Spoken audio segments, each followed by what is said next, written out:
Donc bonsoir à tous. J'ai appris il y a moins de 2 heures que François Asselineau allait faire une conférence de presse.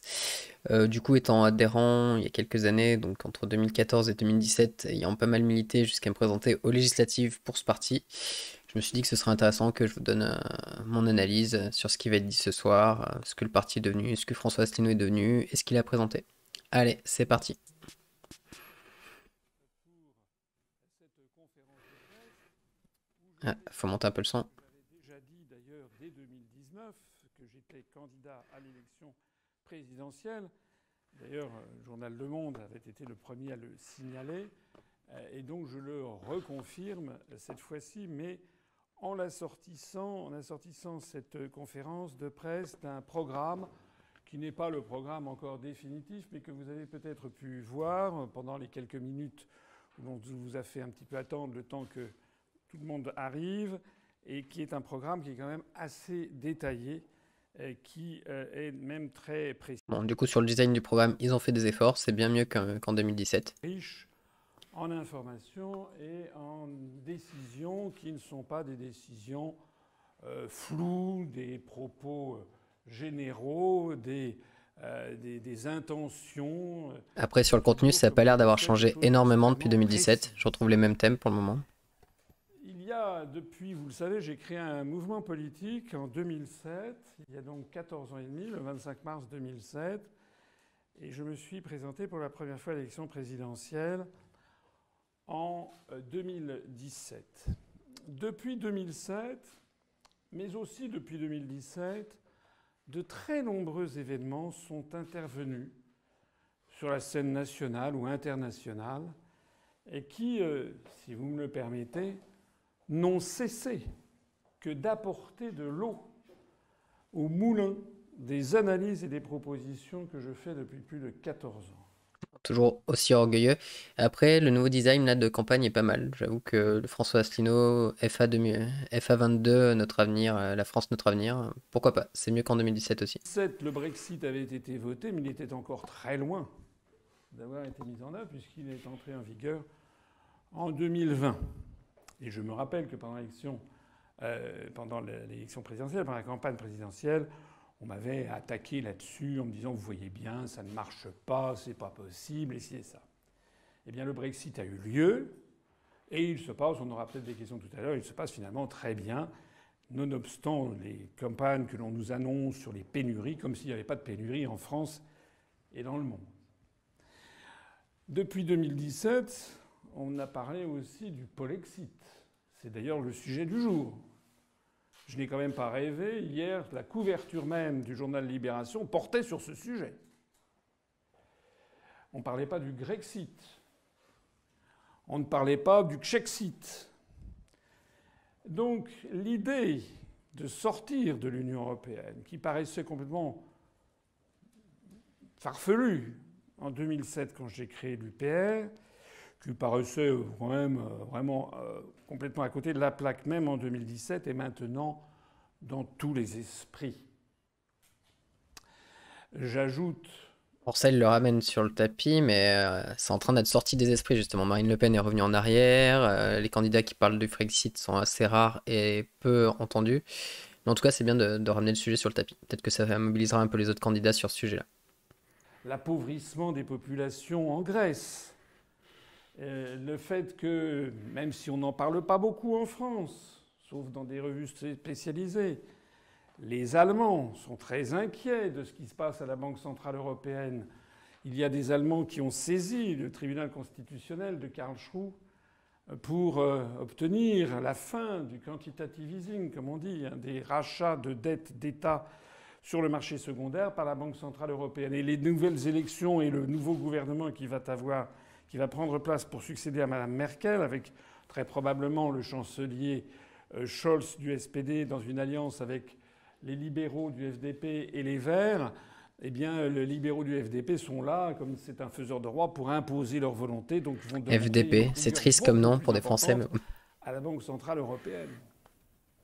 On n'avait pas en 2017 vu le désastre de l'OTAN, que ce soit en Syrie, que ce soit en Afghanistan. On n'avait pas en 2017 un président de la on République a eu quelques désastres de l'OTAN avant 2017. Mais bon. parler qui avait dit que l'OTAN était dans une situation de mort cérébrale. Alors si c'est une situation de mort cérébrale, on fait quoi? Voilà, je ne vais pas égrener tout ça, mais on pourrait citer maintes autres exemples de ce patrimoine public ou privé qui passe en mains étrangères parce que nous n'avons plus en fait les moyens de contrôler les mouvements de capitaux, ce qui nous est imposé par l'Union européenne et par les traités européens.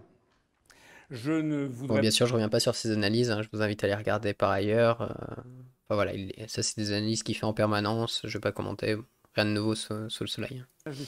ce qui n'existait pas en 2007, c'est la crise des migrants.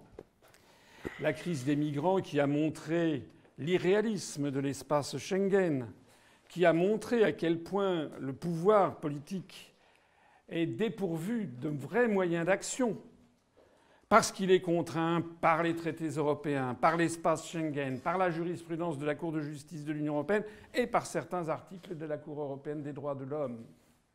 Et ce n'est plus moi qui le dis.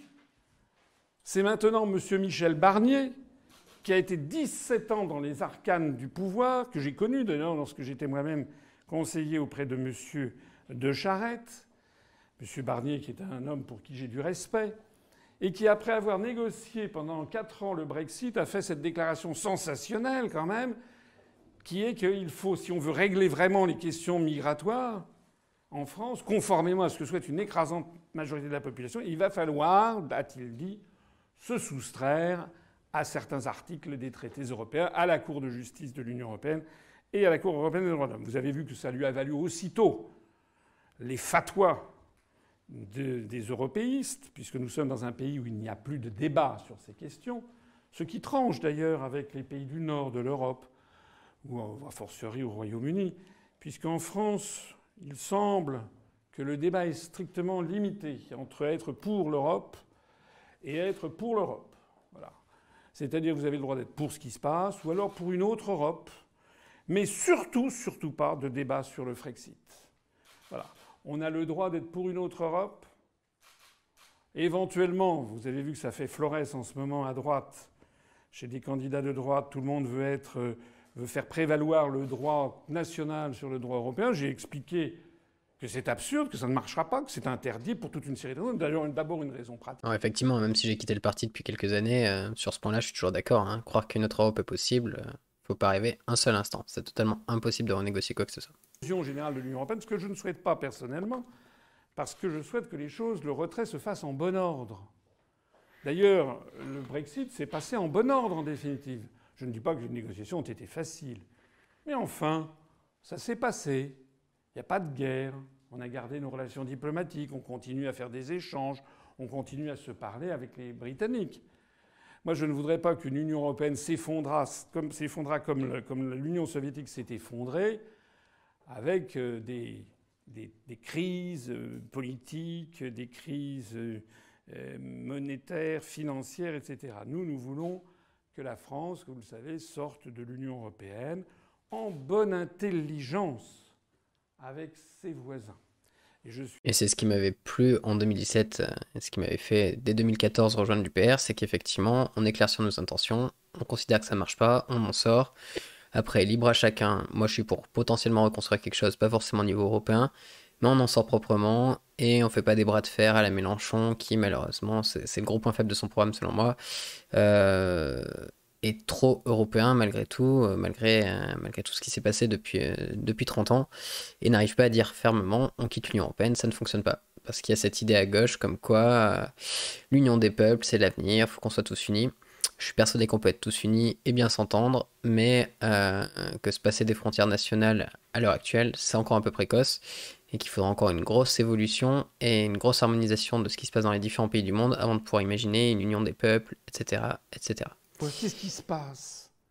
C'est comme s'il y avait une espèce de mur invisible dans la société française, qui n'existe pas dans d'autres pays de l'Union européenne, qui faisait qu'il y avait un interdit absolu d'évoquer cette possibilité. Il en est d'ailleurs de même pour l'OTAN, puisqu'ils veulent tous sortir du commandement militaire intégré de l'OTAN, reprenant ainsi la décision de De Gaulle, mais dans un tout autre contexte géopolitique et historique, et ils ne veulent pas sortir de l'OTAN. ce sont en fait des pensées qui sont tout à fait inabouties. Alors ça, pareil, hein, effectivement, De Gaulle, sa position, c'était dans un contexte de guerre froide avec l'URSS. Depuis que l'URSS s'est effondré, honnêtement, depuis donc 91, enfin même un peu avant, fin des années 80, l'OTAN n'a plus vraiment de sens. Bon, on aurait pu attendre le début des années 90 pour être sûr que le bloc URSS se soit bien effondré, mais une collaboration militaire internationale sous le sigle de l'ONU ou autre est bien suffisante, et cette alliance ne fait qu'opposer un bloc occidental au reste du monde, et je trouve ça très malsain en termes de paix mondiale. Ce que veulent les Français, tel qu'en tout cas nous on le perçoit. Les Français, ils font passer année après année, message après message, un certain nombre de choses qu'ils veulent. Et donc on essaie de répondre à ce qu'ils veulent. Ça s'appelle la démocratie. Demos kratos, le pouvoir du peuple. Et puis, ça c'est la première chose. La deuxième chose, c'est essayer donc de donner au pouvoir, au prochain président de la République, le pouvoir de répondre justement à ce que veulent les Français. C'est-à-dire lui donner les marges de manœuvre nécessaires. Il y a deux grands types de marges de manœuvre. Il y a la marge de manœuvre juridique, c'est-à-dire arrêter d'être ligoté par absolument tous les traités, par ce que l'on appelle l'état de droit. Il faudra d'ailleurs qu'on reparle peut-être de la question d'état de droit. Nous sommes pour l'état de droit, bien sûr, mais il y a quand même quelque chose qui, à notre avis, surplombe l'état de droit, c'est la démocratie. Et on en est maintenant réduit à des choses où on a un conflit majeur entre un état de droit qui a été fixé, par exemple, des directives européennes, qui a été fixé par des commissaires européens non élus, et majoritairement d'ailleurs tout à fait qui ne sont pas français, et qui devraient s'imposer à la volonté du peuple souverain. C'est tout le problème, il est là. Hein. Et puis, il y a non seulement des marges de manœuvre juridiques à rendre au pouvoir politique, sinon on va réélire, quel que soit le prochain président, il fera la même chose que ses prédécesseurs. Il ne peut pas faire autrement. Et puis rendre également des marges de manœuvre budgétaires et financières. Et clairement, pour un peu compléter ce qu'il dit, ce qui est en train de se passer, c'est une américanisation du territoire européen avec un fédéralisme. Donc, par exemple, un président de l'Europe qui serait comme Trump aujourd'hui, et différents pays qui auraient une petite politique locale, de trois moyens d'action locaux, mais qui globalement seraient soumis à la politique internationale de l'entité européenne. Et ça, bon, bah, à chacun de voir s'il est prêt à accepter d'avoir un président qui représente les intérêts de tous les pays européens, même si ça peut aller à l'encontre de nos propres intérêts, ce qui est une option, hein. Je ne le repousse pas forcément. Ou alors si on a des valeurs qu'on estime importantes, qu'on a envie de mettre en avant et de pouvoir défendre face au monde, et si on pense qu'elles sont vraiment bonnes, voire les diffuser au sein du monde entier, si les autres pays enfin le diffuser. Pas par la force, bien évidemment, mais si par l'exemple, on montre aux autres pays que nos valeurs sont bonnes et peuvent apporter des conditions humaines ou des conditions, quelles qu'elles soient, meilleures que celles qui ont cours actuellement, qu'on puisse être un porte-étendard du progrès, un vrai progrès, hein, pas celui de la République en marche, à travers le monde. Et pour ça, moi je pense que la France a encore une voix à faire entendre au monde, et qu'on est totalement inaudible au sein de l'Union européenne. La sortie de l'OTAN qui nous fait des économies minimum de 400 millions d'euros par an, une réduction substantielle des députés et des sénateurs de 30% qui nous fait des économies de plusieurs... Alors ça, je suis contre. C'est pas en réduisant le nombre d'élus qu'on restaure de la démocratie. Juste avant, il nous fait tout un pitch comme quoi l'Union européenne n'est pas démocratique, c'est des technocrates qui décident pour nous. Et une des premières choses qu'il propose juste après, c'est de réduire le nombre d'élus. Bah non, une démocratie, ça nécessite de nombreux représentants. Pas forcément que des élus, hein, je suis pour du tirage au sort et que ces représentants soient complétés par des citoyens lambda qui participent aux prises de décision. Mais on a déjà moins d'élus que la plupart des pays par million d'habitants. Donc la meilleure option, c'est absolument pas de réduire le nombre d'élus. Les exportations françaises, et si je reprends l'étude qui avait été faite il y a déjà quelques années par Jacques Sapir et Philippe Murer, nous anticipons la création en 2 ou 3 ans facilement de plus d'1 million d'emplois, ce qui signifie 1 million de cotisations patronales en plus, donc une augmentation des recettes, et 1 million de versements de prestations chômage en moins, ce qui permet un rééquilibrage des comptes sociaux. Je ne parle pas non plus du fait qu'un pays qui retrouve sa souveraineté. Bon, la promesse d'emploi, ça reste une promesse, donc c'est du budget théorique, hein. On n'est pas sûr que ça fasse forcément ces rentrées d'argent et cette diminution de dépenses, mais sur le principe, tous les candidats proposent de réduire le chômage, donc il fait comme tout le monde sur ce point-là. Enfin, je ne vais pas lui reprocher ça plus qu'aux autres. Le 14 septembre 2003, lors d'un référendum, ont refusé d'entrer dans l'euro. On leur avait dit, on leur avait promis l'apocalypse. En fait, tout le monde avait dit la couronne suédoise va s'effondrer. Ben non. Le lendemain, la couronne suédoise montait sur les marchés financiers internationaux. Et ceux qui avaient spéculé contre l'euro étaient obligés de dénouer en catastrophe les positions qu'ils avaient prises, qui avaient fait monter la couronne suédoise.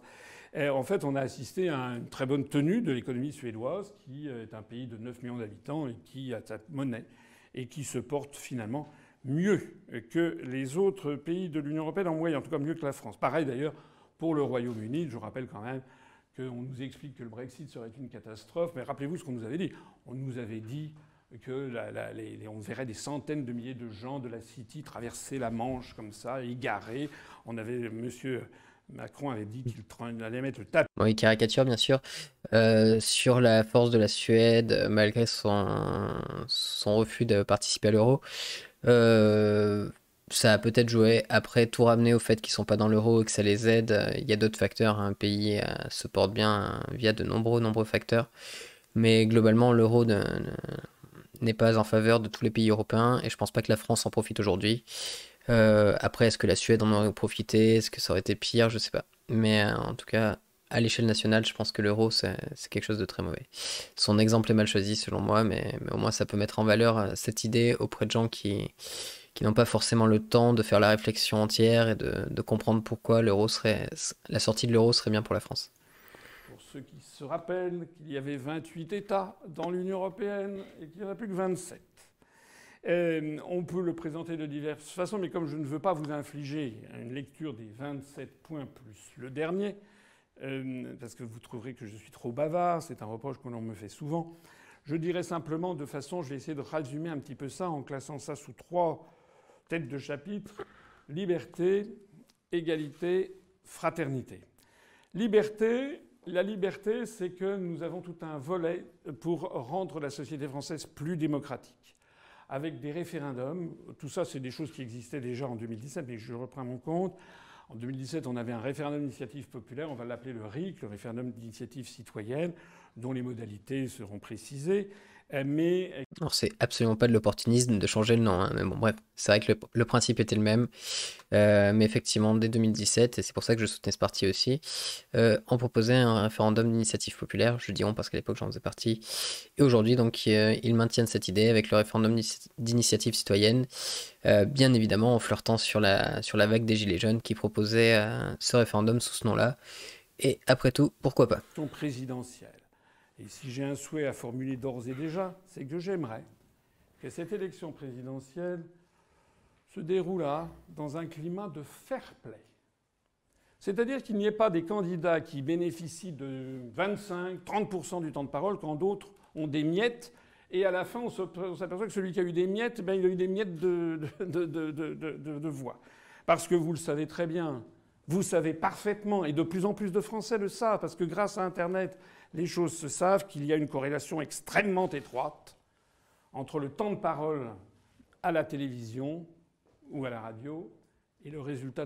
Corrélation n'est pas causalité, mais effectivement, est-ce que les médias sont omniscients et savent très bien quel candidat va avoir des hauts scores et donc laissent parler les candidats qui vont avoir beaucoup de voix, ou est-ce qu'en accordant beaucoup de temps de parole, ces candidats obtiennent beaucoup de voix? J'ai mon idée sur la question, je suis assez d'accord avec François Asselineau sur le sujet. Si on ne laisse pas parler tous les candidats de manière équitable, donc au moins de manière égale, mais équitable, ce serait peut-être aussi permettre aux petits candidats de se faire connaître avant l'élection, et parce que ceux qu'on entend toute l'année, on les connaît suffisamment bien, et peut-être qu'on pourrait leur donner un poil moins de temps de parole. On ne saura jamais si ces candidats auraient vraiment obtenu peu de votes si on les présente de manière égale avec les autres candidats. Donc dans le doute, je propose que chaque candidat ait le même temps de parole. De telle sorte que l'on ait à la fois on retrouve l'idée de départ de Gaulle de la Ve République d'avoir un chef d'État qui est là pour assurer la stratégie à long terme. Je ne vois pas d'ailleurs pourquoi le président de la BCE est nommé pour 8 ans pour lui permettre d'avoir la stratégie à long terme et que le président français, on l'a rabaissé à 5 ans. Donc avoir un président élu pour 7 ans, mais des législatives qui arrivent tous les 4 ans pour avoir une respiration démocratique et pour être une espèce d'épée de Damoclès sur le président, comme c'était d'ailleurs le cas. Je me rappelle quand j'étais petit, les élections étaient l'élection de 1967. Alors décorréler le temps de l'élection présidentielle et des députés me semble souhaitable, je suis d'accord avec lui. 4 ans, 5 ans, ça après, j'ai pas eu le temps d'y réfléchir vraiment. Moi je trouve que 5 ans c'est pas mal, ça laisse le temps aux députés de se former a priori, et donc d'être plus compétent en fin de mandat sur certaines questions. Mais s'il veut passer à 4 ans, ça me posera aucun souci. Diplomatique et militaire de la France. La France n'est plus ce qu'elle était. La France doit avoir un rôle d'équilibre entre les nations. La France doit avoir des relations, de bonnes relations avec l'ensemble des pays du monde, et en particulier avec la Russie, avec la Chine, avec l'Inde, le Brésil, etc. Or, on assiste maintenant à un pays qui est complètement phagocyté par l'OTAN, entraîné dans des guerres illégales, criminelles, qui d'ailleurs se terminent en catastrophe. On le voit, on l'a vu en Syrie, on le voit en Afghanistan, et qui sont fondamentalement contraires à nos intérêts. Il faut arrêter aussi avec ce système de vouloir sanctionner la planète entière. J'ai vu, c'était monsieur Macron qui protestait contre les élections au Venezuela parce que, paraît-il, le temps de parole, figurez-vous, au Venezuela pour l'élection présidentielle n'avait pas été équitable entre les candidats. Il faut quand même le faire. Bon. J'avoue que là, il se fout un peu de la gueule du monde. Équitable il y avait, on verrait ça aussi en France. Donc nous refusons cet assujettissement diplomatique et militaire. Nous voulons revenir sur un pays non aligné, évidemment dans le camp occidental, mais un pays qui sera quand même sorti de l'OTAN, qui tendra la main aux autres en faisant valoir ses valeurs, bien entendu, mais en arrêtant aussi de faire la leçon de morale à la planète entière. D'ailleurs, des leçons de morale qui sont à géométrie variable systématiquement. On s'indigne de la situation au Bélarus. Je vois d'ailleurs que l'ambassadeur de France n'avait toujours pas présenté ses lettres de créance au bout d'un an. Enfin, cette histoire, c'est incroyable. Je rappelle que la grande tradition française, c'est que la France reconnaissait les États et non pas les régimes. Parce que si on ne reconnaît que les régimes qui vous plaisent, il va falloir fermer beaucoup d'ambassades. En attendant, on s'indigne de la situation au Bélarus. Je ne suis pas là pour défendre le Bélarus. Mais enfin, on ne dit rien sur la situation au Bahreïn, ou la situation au Qatar, ou la situation en Arabie Saoudite. Donc c'est bon. Hein. Moi, il est de grand temps de revenir à la sagesse gaulienne où on reconnaît les États et non pas les gouvernements. Le troisième point en matière de liberté, ce sont les libertés publiques qui sont extraordinairement menacées comme elles n'en ont jamais été, excusez-moi cette référence, mais depuis 80 ans. Ce système de passe sanitaire, on ne vous a pas demandé, je crois, le passe sanitaire quand vous êtes entré ici, parce que j'y tenais. Vous n'êtes pas obligé de porter votre passe, vous pouvez le porter si vous voulez, mais finalement l'exemple vient d'en haut, puisque j'ai vu il y a quelques jours, c'était avant-hier, que M. Macron, après avoir fait de façon comme d'habitude extrêmement démagogique, s'étant travesti en joueur de foot, a fait une grande réunion à l'Élysée, une grande fiesta où il y avait des dizaines, des centaines de personnes. Personne n'avait de masque, tout le monde s'embrassait. Enfin, qu'est-ce que c'est que ces histoires ? Vous savez que ça circule énormément sur Internet. Hein ? Rappelez-vous comment a commencé la Révolution française avec l'affaire du... J'avoue que ça, quelle propagande encore. Aller s'afficher avec des anciens joueurs de foot qui ont gagné ou qui ont participé à des grandes victoires françaises. Tout ça dans un jeu politique. C'est vraiment pas ce qu'on attend théoriquement de nos politiciens, mais c'est du people. C'est incroyable. Et des masques quand le président de la République lui-même, et tout son entourage n'en portent pas à l'Élysée devant des centaines de personnes.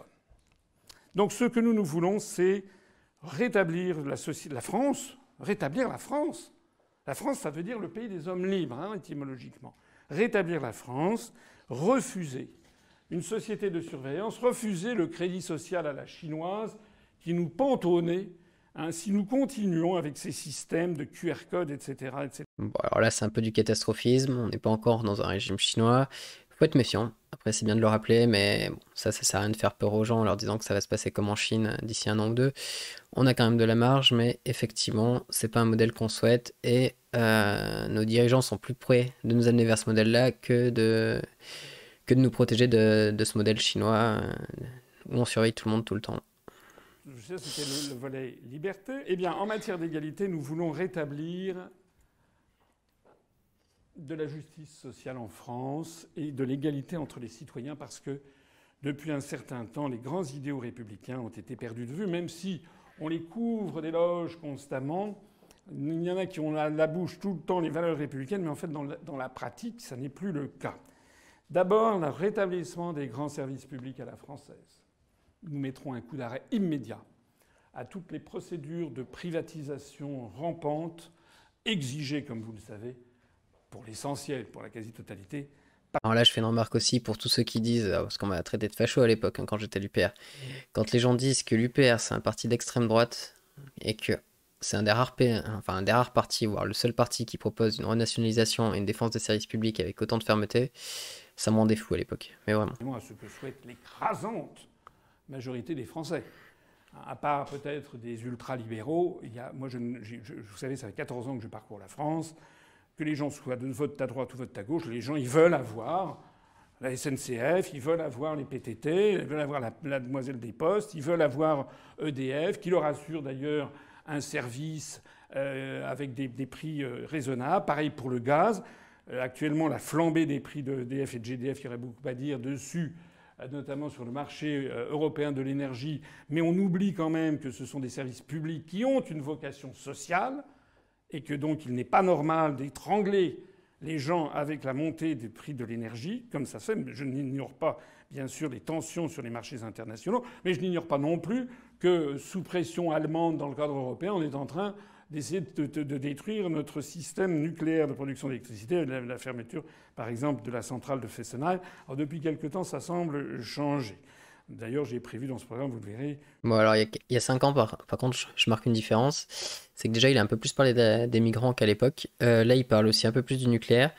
Alors qu'à la base, dans le programme de l'UPR, c'était simplement indiqué que sur le nucléaire et sur la question de l'immigration, et de l'immigration, du coup, il y aurait un référendum qui serait mis en place sur le sujet pour que les Français s'expriment dessus. Là, je trouve qu'il donne quand même beaucoup plus son avis qu'à l'époque. Donc après, les pro-nucléaires et ceux qui trouvent qu'il y a trop de migrants le soutiendront. Les autres, c'est un facteur de clivage, donc à voir. Social. C'est un des drames de la France. Moi, quand j'étais petit, on nous expliquait, et je crois que c'était vrai, que la France avait un système scolaire qui était un des meilleurs au monde, qui assurait la promotion sociale. On prenait comme exemple le fameux exemple de Pompidou, dont le grand-père était un pauvre paysan et dont le père était un instituteur et dont il lui-même était devenu président de la République. Et ça, cet idéal républicain, je suis personnellement très attaché, parce que c'est un peu mon cas, j'étais un petit peu dans la même situation que Pompidou, c'est quelque chose qui doit absolument être remis en avant, notamment vis-à-vis des classes populaires, vis-à-vis aussi des Français ou des non-Français issus de l'immigration récente. Ils doivent avoir confiance dans une école républicaine qui les promeuve peut-être au sommet de la société française. Et malheureusement, la désintégration, on dirait beaucoup à dire, mais la désintégration de l'école, où on ne fait plus respecter l'autorité, où on n'exige plus d'efforts, l'effort est consubstantiel de l'apprentissage. Bon, ça rappelle pour quand même dire que l'UPR, c'est pas d'extrême gauche, hein, c'est aussi à droite. Il n'y a pas de souci. Entre le pédagogisme, la mode, etc., l'école n'assure plus vraiment un peu quand même, mais l'école pêche par la transmission des savoirs. Et le résultat des courses, c'est que ceux qui s'en sortent le mieux, mais ce sont ceux qui sont nés avec une cuillère en or ou en argent dans la bouche. On voit se développer dans toute la société française des phénomènes de népotisme, où c'est le fils, la fille, etc., qui arrive à avoir telle fonction. Ça se voit partout, dans tous les milieux, que ce soit dans les milieux politiques. Ce n'est pas mon cas, moi, personne de ma famille. Mais combien voit-on de fils d'archevêques en politique? Combien en voit-on également dans la chanson? Peut-être dans le journalisme. Combien envoie-t-on aussi à la tête de certaines entreprises? Ben ça, c'est pas bien. Ça fait une société figée. Et il faut introduire de la fluidité. En matière d'égalité, le troisième point essentiel de notre programme, c'est la justice fiscale pour les particuliers et pour les entreprises. Parmi les originalités de ce programme, nous essaierons d'imposer un impôt sur le revenu pour tout le monde. Alors, peut-être pas pour les personnes qui sont en état de pauvreté, mais pour des gens modestes, devront acquitter un impôt sur le revenu, comme c'est le cas dans tous les pays du monde. Puisqu'en France, il y a plus de 50% des gens qui ne payent pas l'impôt sur le revenu. Alors évidemment, il y aura des tranches faibles pour les personnes qui ont des faibles revenus. Ça pourrait être symbolique, quelque chose comme 30 € par an. Mais pour participer à l'effort national. Et en revanche, nous rétablirons la justice fiscale parce que nous diminuerons la TVA sur des produits de première nécessité. Parce qu'il n'y a rien de plus injuste pour les catégories populaires que de ne pas payer d'impôt sur le revenu qui est progressif en fonction des revenus, mais en revanche de payer la même TVA que quelqu'un qui est milliardaire. Donc sur des produits de première nécessité, eh bien, nous diminuerons la TVA. Je rappelle au passage d'ailleurs que nous aurons les mains libres pour... Alors la TVA est déjà réduite sur les produits de première nécessité. Alors sur quel produit il veut la réduire?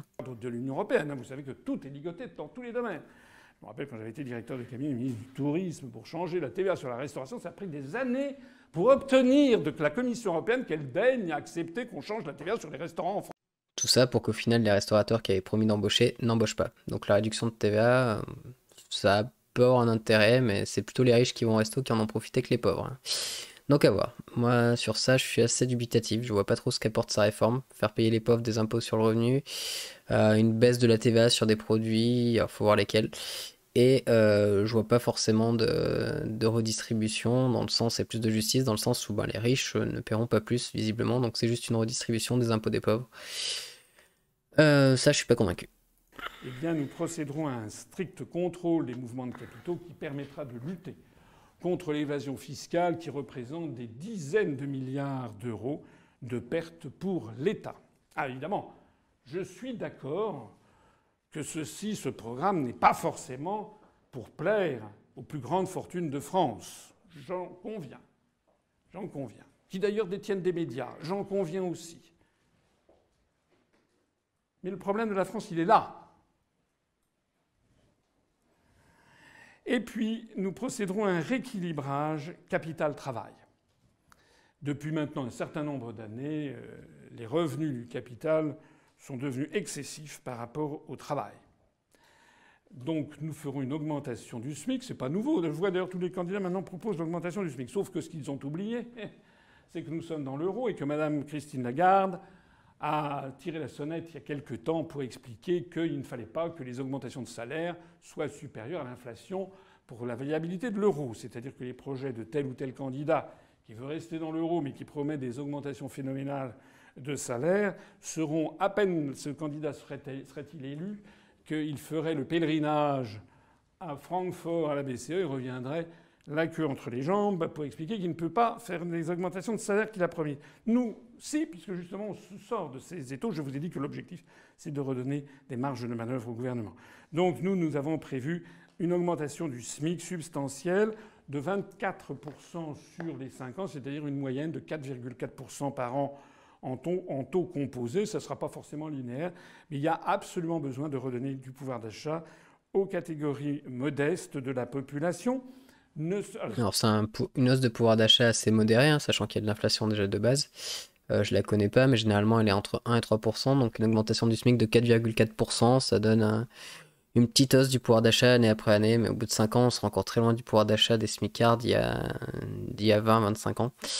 Mais bon, c'est un effort, mais c'est pas non plus révolutionnaire, hein. Présenté comme ça, plus 24% sur 5 ans, c'est pas aussi impressionnant qu'une augmentation du SMIC de 200 ou 300 euros net du jour au lendemain. Des revenus des catégories populaires de la population se portera davantage sur des productions nationales. C'est d'ailleurs en corrélation avec d'autres éléments que je vais vous donner dans un instant. Surtout si, j'ai oublié de le dire, mais bon, j'en ai parlé juste avant, surtout s'il y a un impôt sur le revenu à payer.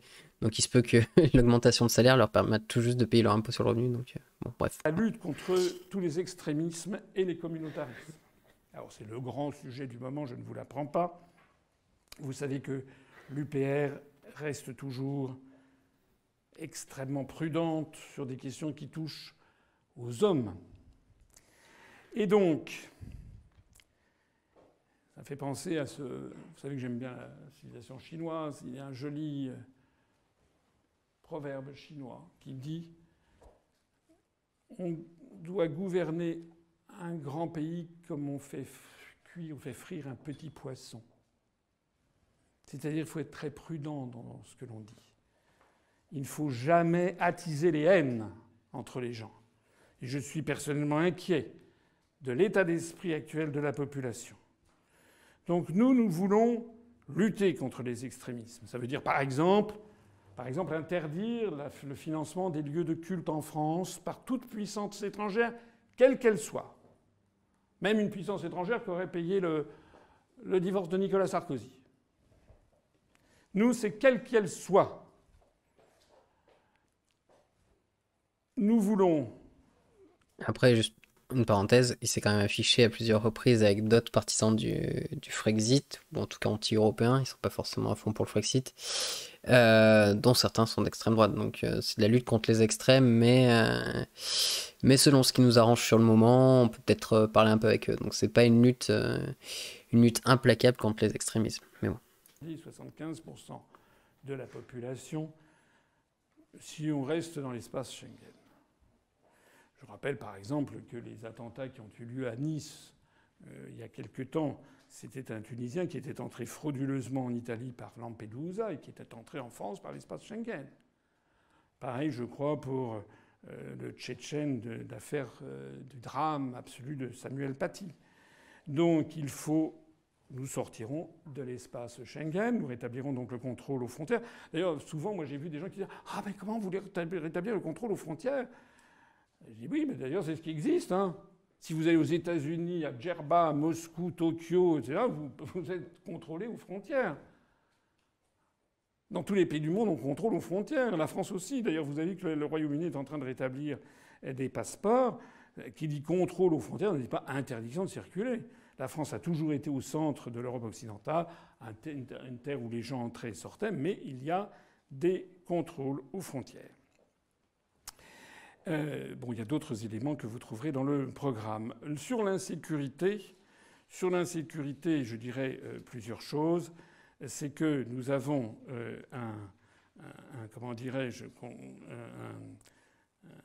petite fatigue de sa plusieurs part. Éléments en termes de prévention et en termes de répression.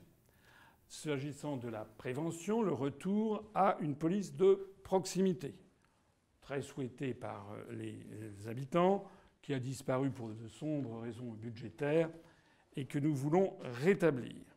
Nous voulons également faire la différence entre des primo-délinquants... Alors pour info, là, donc, il propose une augmentation de 20% du budget de la justice, sachant que par habitant, on est actuellement... on a un budget 3 fois inférieur par habitant à celui de l'Allemagne. Donc 20%, ça semble considérable, mais en vrai, il faudrait multiplier par... il faudrait augmenter de 200% le budget de la justice pour atteindre des objectifs de justice qui fonctionnent bien. Donc pour parler en chiffres, ça ferait passer le budget de la justice de 10 milliards à 30 milliards d'euros. Et là, on aurait un budget de la justice qui permettrait d'avoir une justice efficace. Et surtout, si l'école n'assure plus son rôle, peut avoir ici ou là une tentation, donc il faudra les réprimer d'une façon intelligente. En revanche, pour ce qui concerne les délinquants violents, nous procéderons à la présentation systématique à un juge de tous les délinquants violents. Les peines prononcées seront exécutées et nous instituerons un système de peines plancher qui monteront, dont le plancher, si j'ose dire, s'élèvera en fonction des récidives. Alors ça aussi, il laisse supposer que actuellement les délinquants, et notamment les délinquants violents, ne passent pas devant un juge. En fait, si.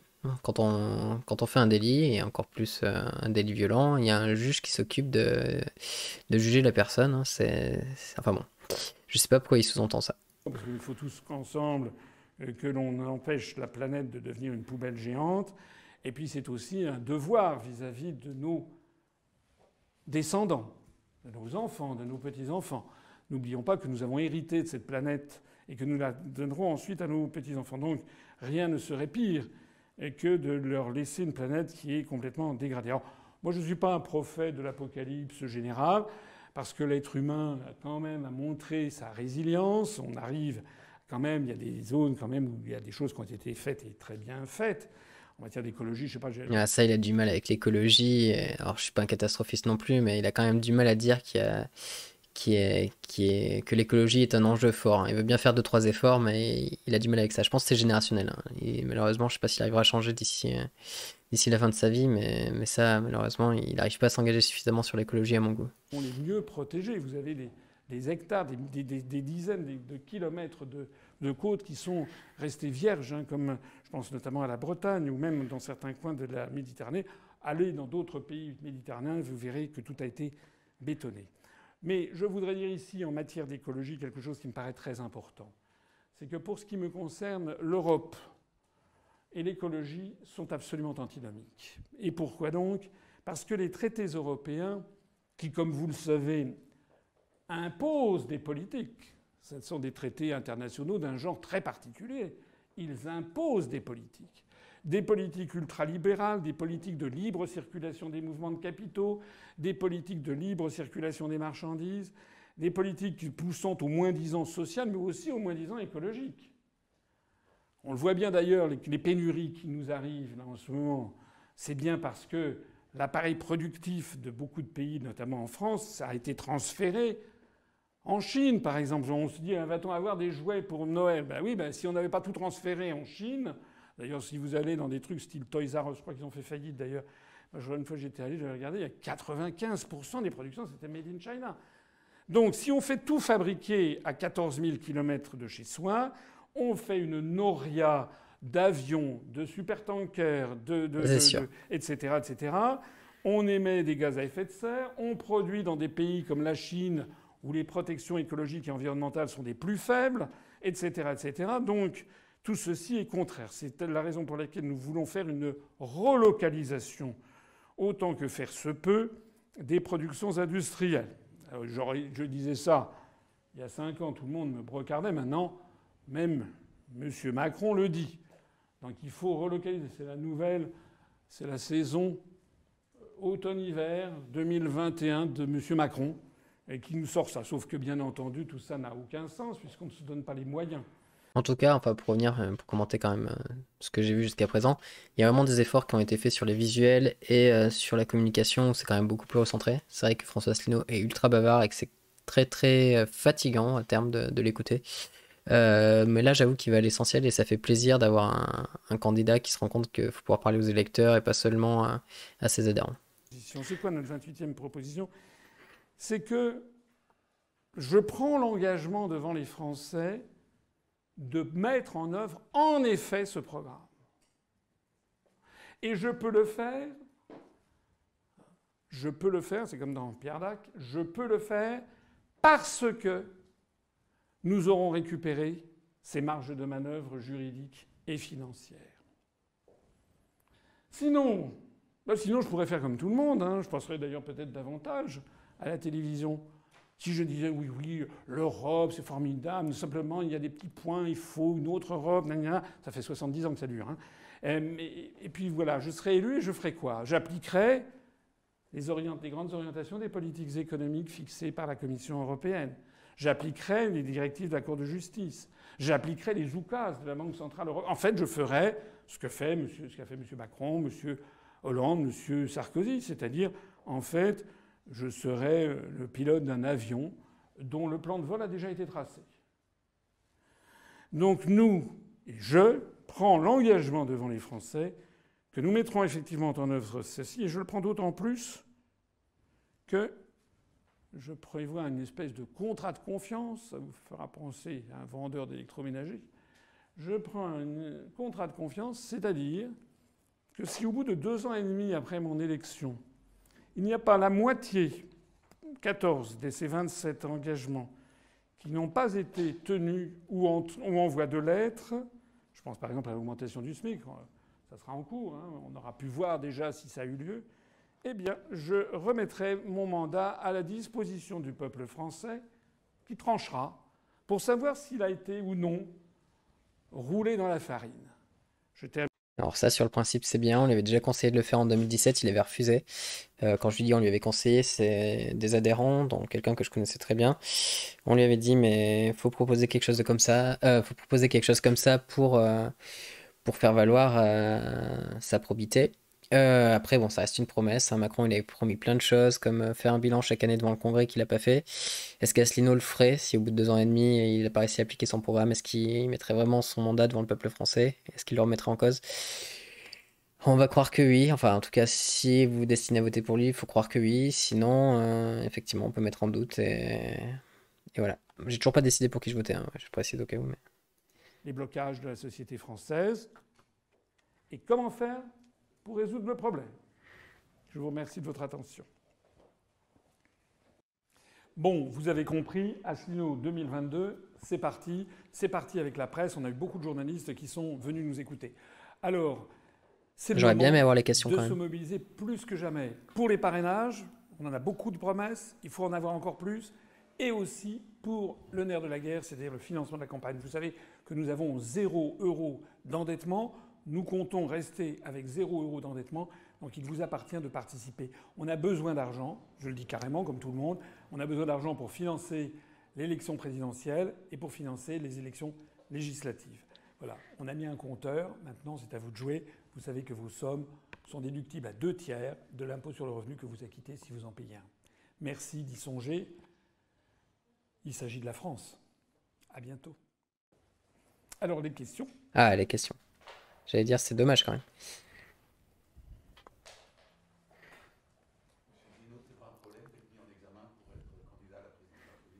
Non, je ne le pense pas. Je pense que c'est... D'abord, j'ai eu l'occasion de m'exprimer sur cette affaire.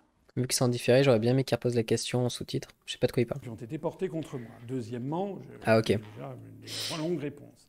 Deuxièmement, Il a été accusé pour des l'affaire mœurs suit un son peu cours. bizarres. Donc, on ne peut pas la commenter. Enfin, même pour du Troisièmement, vous harcèlement, savez que lorsque pour vous être êtes clair. candidat à l'élection présidentielle, il y a probablement des gens qui aiment bien essayer de trouver comment vous nuire. Je subodore qu'un certain nombre de gens sont allés voir si j'avais des comptes en Suisse. J'en ai pas.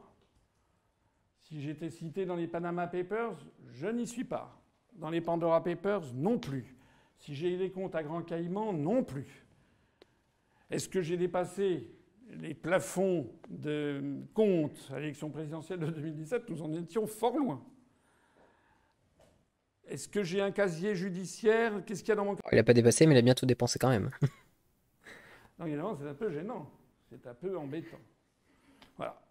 Donc, eh bien, nous avons cette affaire. Je crois d'ailleurs que tous les candidats qui se présentent ou qui comptent se présenter n'ont pas tous un casier judiciaire vierge. Voilà ce que je dirais sur cette affaire. Et puis, ben, nous verrons là, ce que dit la justice. Donc pour remettre dans le contexte, hein, comme je disais, il est accusé de harcèlement. J'étais au sein du parti, il y a des présomptions très fortes et après c'est la justice qui décidera si c'était du harcèlement, si ça mérite condamnation. Mais en tout cas, son comportement était loin d'être exemplaire à ce niveau-là. Après, pour ce qui est du programme et de ce que propose l'UPR, c'est tout autre. J'ai tendance à plutôt le soutenir. Le candidat lui-même, après ce que j'ai appris, c'est un peu plus compliqué quand même, malheureusement. Parrainage, personne n'en a. Les parrainages au sens strict, qui s'appelle présentation d'un candidat, puisque ça doit être sur un papier officiel, numéroté, attribué à chaque détenteur du pouvoir de parrainage, papier fileté, filigrané, etc. Ces papiers seront envoyés par le Conseil constitutionnel, si j'ai bien compris, à partir du début du mois de janvier prochain. Alors vous savez qu'il y a des candidats qui ne sont pas dans la même situation. Ceux qui sont choisis comme étant le candidat du parti politique, si c'est un parti politique qui a beaucoup d'élus, eux, ça ne pose pas un problème. Quel que soit le candidat qui sera choisi par LR, ils ont suffisamment en eux-mêmes d'élus pour fournir en l'espace de 15 jours les parrainages nécessaires à leur candidat. Pareil pour le Parti socialiste, pareil pour EELV. En revanche, les candidats qui ne bénéficient pas d'un parti politique ayant autant d'élus, nous en avons quelques-uns. Il y a quelques maires qui sont adhérents de l'UPR, mais ça ne va pas très loin. Bien, nous sommes donc obligés, comme la plupart des autres candidats, à aller quémander des promesses de parrainage auprès des détenteurs du pouvoir de parrainage. Alors pour répondre à votre question, si je fais cette conférence de presse, c'est que j'ai bon espoir d'y parvenir. Nous avons beaucoup de promesses de parrainage. Nous en avons suffisamment pour avoir l'espoir de parvenir. Nous n'en avons pas suffisamment pour avoir une certitude, d'autant plus que vous savez qu'il faut 500 parrainages et qu'il faut compter une marge d'incertitude. Il peut y avoir des maires ou des détenteurs de pouvoir de parrainage qui, au dernier moment, n'honorent pas leurs promesses. Donc il faut avoir une marge de sûreté. Et donc voilà, où nous en sommes. Disons qu'actuellement, nous avons à peu près le même nombre de promesses, peut-être même un peu plus que nous en avions à la même époque en 2016. D'accord, donc il a des chances de les avoir. Après, en 2016, il avait fait appel à un chasseur de... Enfin, je sais pas comment appeler ça, un chasseur de parrainage qu'il avait rémunéré pour les obtenir. Je sais pas s'ils ont appliqué cette méthode cette année et que l'argent du parti est dépensé sur ce sujet-là. Ou s'ils comptent sur les militants et leurs contacts. Aucune idée. Qui est-ce qui cherche des parrainages? Vous auriez peut-être des surprises. Il y a des gens qui sont médiatisés et qui, en fait, semble-t-il, en cherchent peu. Et M. Philippot aussi va chercher des parrainages sur un Brexit aussi. Est-ce que ça ne va pas vous en empêcher Je ne sais pas. Je ne sais pas. Écoutez, il y aura un juge de paix, c'est qui aura les parrainages. Donc la question c'était, Philippot aussi est en recherche de parrainage, est-ce que ça pourrait ça, nuire je ne peux pas vous le dire, au fait que personne ne Asselineau le puisse dit. se présenter ou qu'il y ait deux candidats? On en a suffisamment pour être confiant dans la suite des événements, et suffisamment peu pour ne pas... Parce que d'abord, c'est un simple principe de prudence. Parce que, encore une fois, ce ne sont que des promesses. Alors, donc les promesses, il faut quand même avoir une marge de manœuvre. Est-ce que vous avez fixé un objectif? Vous étiez à 0,96% en 2017. Est-ce que vous avez fixé un objectif en 2022? 3%. Oui, alors je vous répondrai le meilleur pourcentage possible. Je n'ai pas foncé les portes ouvertes. En 2017, j'avais été déçu, comme toutes les personnes qui étaient avec nous, parce que nous pensions faire un meilleur score. On ne pensait pas faire des scores mirobolants, mais enfin, on pensait faire un meilleur score que celui que nous avons obtenu, peut-être de 2-3 points, de 2-3%. On avait méconnu des éléments très importants, c'est que j'étais tout à fait nouveau, que personne ne me connaissait. Peut-être j'ai peut-être commis des erreurs de communication. Ah ça oui. Peut-être par exemple beaucoup de gens pensaient C'est bien qu'ils le mon reconnaissent. programme, il n'y avait qu'un seul truc, c'est la sortie de l'Union européenne. Non, pas du tout, c'était pas vrai du tout. Il y avait un programme extrêmement détaillé, mais on avait focalisé l'attention des gens. Moi j'ai vu combien de gens qui m'ont dit ouais mais de toute façon lui la seule chose qu'il veut c'est sortir de l'Europe, comme si c'était d'ailleurs comme si c'était une fantaisie. Comme si c'était par nostalgie, je sais pas. Bien aidé par les médias qui forcément Si l'enfonçaient à ce niveau-là. J'ai essayé de vous le démontrer ici, c'est parce que si on veut sortir de l'Union européenne, c'est pour récupérer les marges de manœuvre, pour répondre à ce que veulent les Français. Sinon on ne peut pas. C'est aussi simple que ça. J'en profite d'ailleurs pour dire que si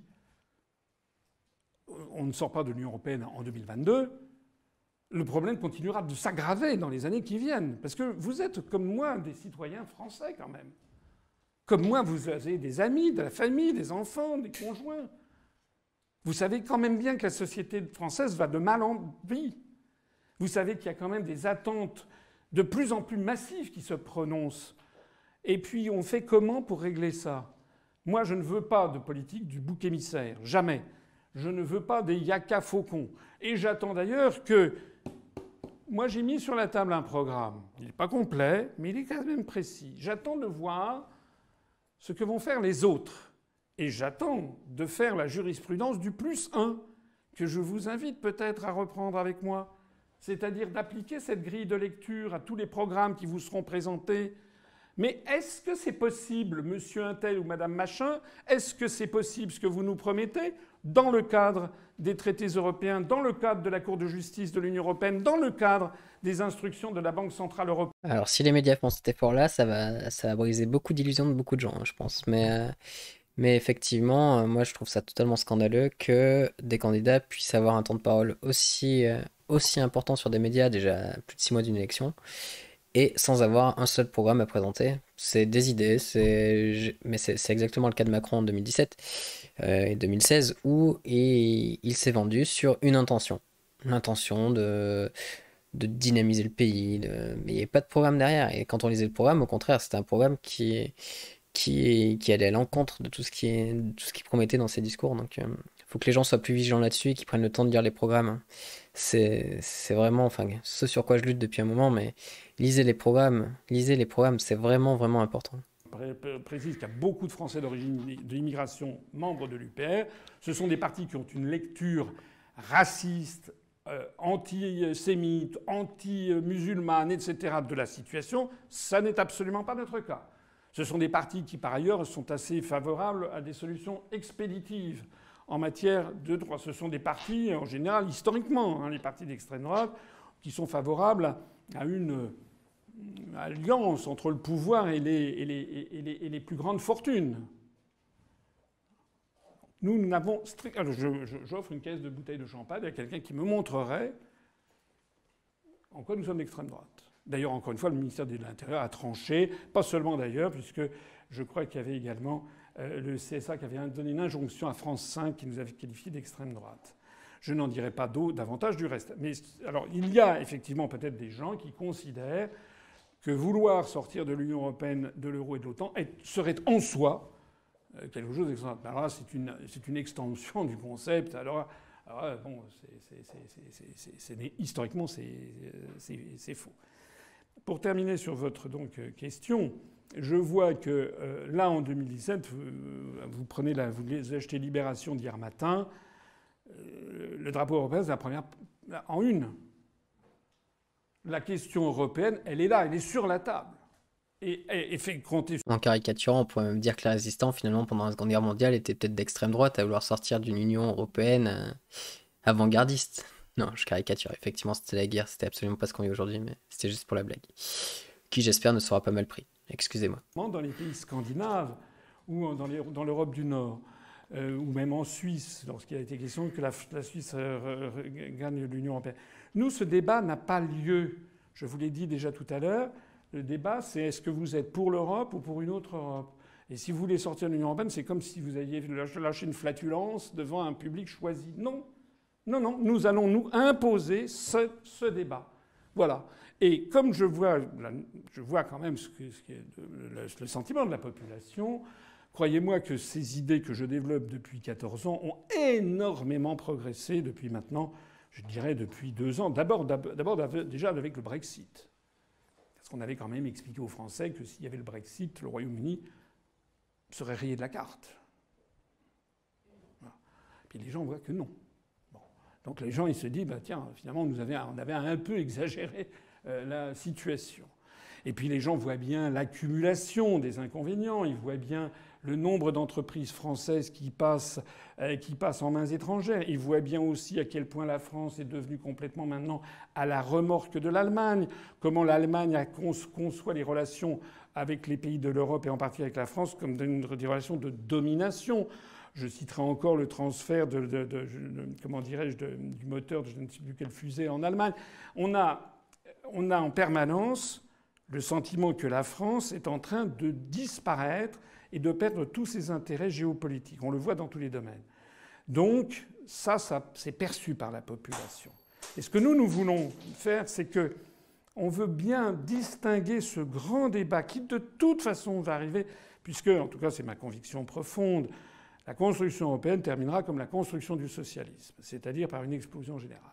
Voilà. Parce que ça n'est pas viable, parce que ça fait 70 ans que ça dure et que ça ne marche toujours pas. Et que comme c'était le cas pour la construction du socialisme, ça n'était jamais de la faute du débat, c'est qu'il n'y avait pas assez de socialisme. Bon, là, il reprend aussi l'idée de Todd, si vous connaissez, qui aussi fait une comparaison entre les fondements de l'URSS et de l'Union européenne. Je fais des conférences pour montrer que les États ont des intérêts nationaux légitimement différents. Ils n'ont pas la même géographie, ils n'ont pas les mêmes affinités, ils n'ont pas les mêmes voisins, ils n'ont pas la même tradition historique, syndicale, sociale, ils n'ont pas le même tissu industriel, etc., etc., etc. Donc vouloir de force fusionner tout ça, ça ne marche pas. Et donc je pense que cette affaire va finir par exploser. Ce que nous disons, et ça c'est j'insiste là-dessus, moi, je considère que les extrémistes sont justement ceux qui veulent faire disparaître la France dans ce magma.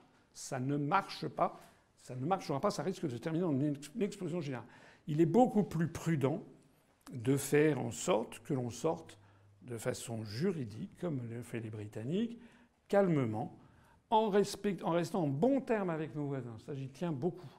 On restera en bon terme. Parce que ce que propose d'ailleurs un certain nombre d'autres candidats sur le thème « on va désobéir au traité, on va faire… » Petit tacle à Mélenchon. C'est du nationalisme. Hein. Moi, je n'ai pas envie que la France impose à l'Allemagne, à la Finlande, à la Suède, à la République tchèque ou au Portugal nos intérêts nationaux. Parce que ça, c'est vraiment quelque chose sous couvert comme ça de… Non, non, non, non. Non, je ne suis pas d'accord avec cette idée qu'on devrait désobéir au traité, qu'on devrait imposer notre droit national. Non, je ne suis pas d'accord. Parce que je ne serais pas d'accord que les autres le fassent à notre encontre. Et… Votre objectif, c'est de combien alors ? Vous savez qu'il y a quand même une importante corrélation, je l'ai dit tout à l'heure, entre la couverture… Quoi qu'il dise, s'il répond à la question de la journaliste que vous avez peut-être mal entendu, qui est donc quel est le pourcentage qu'il compte obtenir pour ces élections, bah c'est un piège, à moins qu'il soit élu à terme, mais s'il dit un petit pourcentage, on va dire bah vous voyez, vous n'êtes pas si ambitieux, enfin vous avez aucune chance d'être élu. Et s'il dit un pourcentage trop élevé, on va lui dire mais vous êtes complètement inconséquent, vous savez très bien que vous obtiendrez jamais autant de votes. Donc sur ce point-là, il a raison de noyer le poisson et essayer de ne pas y répondre. Qui s'indignent de l'endettement de la France en disant « votez pour moi, je vais faire mieux », et qui sont incapables de leur petite boutique de la gérer sans être en faillite, alors même qu'ils reçoivent de l'argent de l'État. Nous, on reçoit 0 € de l'État. Tacle au Parti Socialiste et aux Républicains, cette fois. De quelque force. Imaginez qu'on n'est pas financé par des milliardaires. Donc notre argent à nous, il ne vient que du peuple français. D'ailleurs, il y a une proposition il y a beaucoup d'originalité dans le programme. Vous verrez, c'est pas un programme qui ne dit rien. C'est pas un programme vide. Il y a par exemple la proposition d'interdire les financements des partis politiques par l'État. Voilà. C'est-à-dire qu'un parti politique, il doit trouver dans le peuple français des gens qui sont d'accord pour payer pour lui. S'ils ne le trouvent pas, ils vivent de rentes étatiques. J'ai à l'esprit des partis politiques où il n'y a pratiquement personne, mais comme ils ont des députés, ils ont une espèce d'apanage, comme on disait au temps de la monarchie. Et donc, ils ont des fonds qui leur tombent parce qu'ils ont des députés, parce qu'ils passent des alliances, donc ils ont des députés. Le truc, c'est une coquille complètement vide, qui ne correspond à rien, qui n'a pas de programme en particulier, mais ils ont des fonds de l'État. Non, je ne pense pas que l'État doive financer les partis politiques. Après tout, que les autres partis fassent comme nous. C'est simple. Alors là, on la question, c'est quel budget pour la campagne ?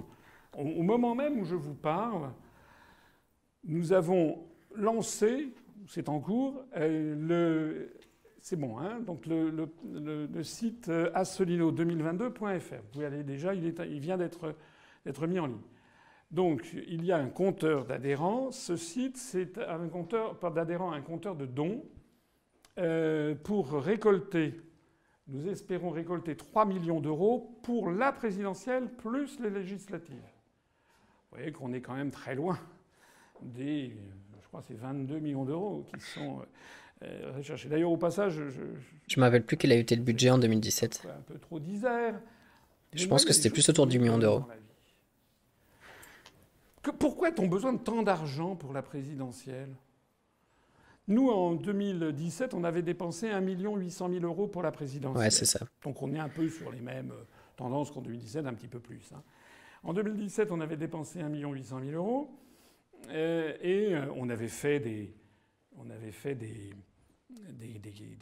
grandes réunions dans des immenses salles, un peu à Lyon, Montpellier, Bordeaux, à Lille, enfin voilà, on avait fait sans compter, pour fêter le 10e anniversaire, on avait loué, c'était à la porte d'Aubervilliers, une grande salle où il y avait eu quasiment 10 000 personnes qui étaient venues.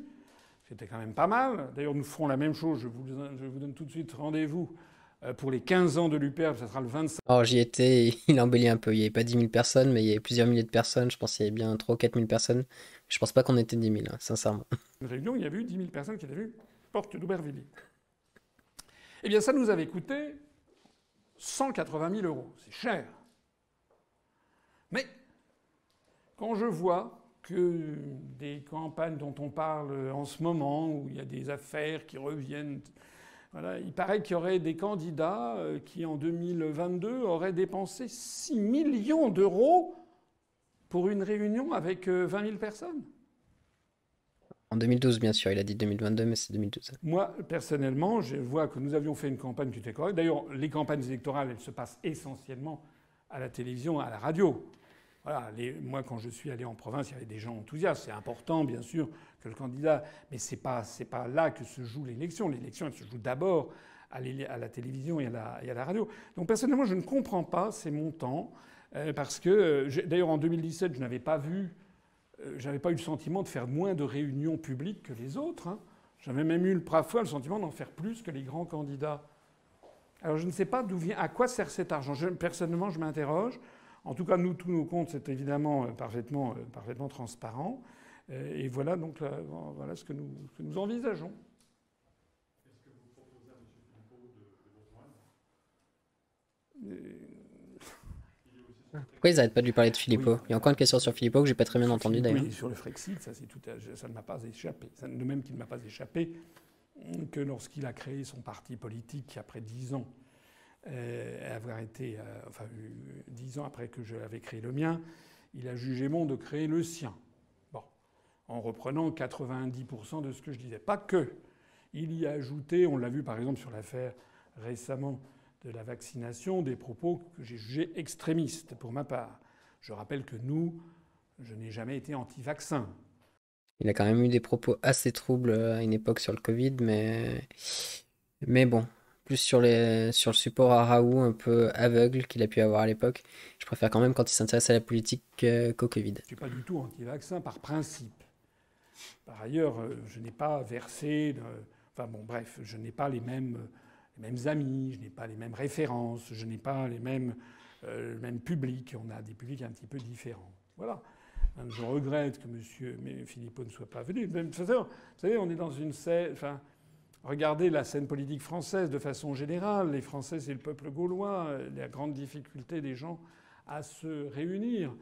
Moi, j'avais fait un tour de force, c'était le 31 janvier 2020, où j'avais réuni un certain nombre de responsables politiques qui étaient venus pour fêter avec moi le Brexit. Il y avait M. Philippot, M. Dupont-Aignan, M. Cheminade, M. Jean-Frédéric Poisson, M. Casanova, un ex du Parti socialiste. Il y avait Pierre Lévy, qui est un journaliste ex du Parti communiste. Il y avait le représentant du Comte de Paris. Il y avait Dominique Jamais. Il y avait beaucoup de monde. Il y avait Georges Kuzmanovic. Il y avait beaucoup de monde. Voilà. Il est évident que je leur ai proposé qu'on fasse quelque chose ensemble. Bon, chacun, pour l'instant du moins, chacun suit un petit peu son truc. Maintenant, nous sommes encore en début de campagne. Nous sommes au mois à la mi-octobre. Peut-être que dans les semaines, les mois qui viennent, peut-être que les forces, c'est en général comme ça que ça se passe. Pour une élection présidentielle, il va y avoir des effets d'agglomération auprès de convergence auprès d'un candidat. En tout cas, il n'ose pas dire pour lui, mais bon, il espère bien que ça va se faire autour de lui. J'attends de voir Asselineau se joindre à Philippot. Alors là, franchement, ce serait fantastique. J'attends de voir ça. Et qui refuse absolument tout extrémisme, et notamment toute stigmatisation d'une partie de la population. Ça, c'est un point, c'est marqué dans notre charte fondatrice. Allez la relire depuis 14 ans. Ils sont les bienvenus. Voilà, à condition d'être d'accord avec nos objectifs centraux. Donc ce qu'on veut, en fait, d'ailleurs c'est pour ça qu'on est classé en divers. Ce que l'on veut, en fait, c'est rendre aux Français leur liberté de choix. C'est aussi simple que ça.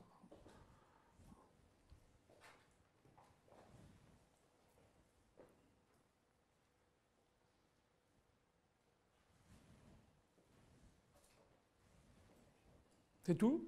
Vous avez satisfait votre curiosité?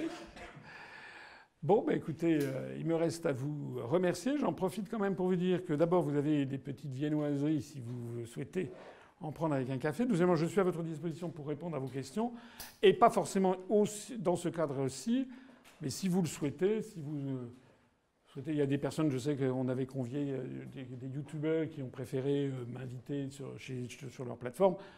Voilà, donc je suis à votre disposition pour venir répondre à vos questions, dans la mesure où tout ça reste des débats de fond, des débats qui honorent la démocratie. Voilà.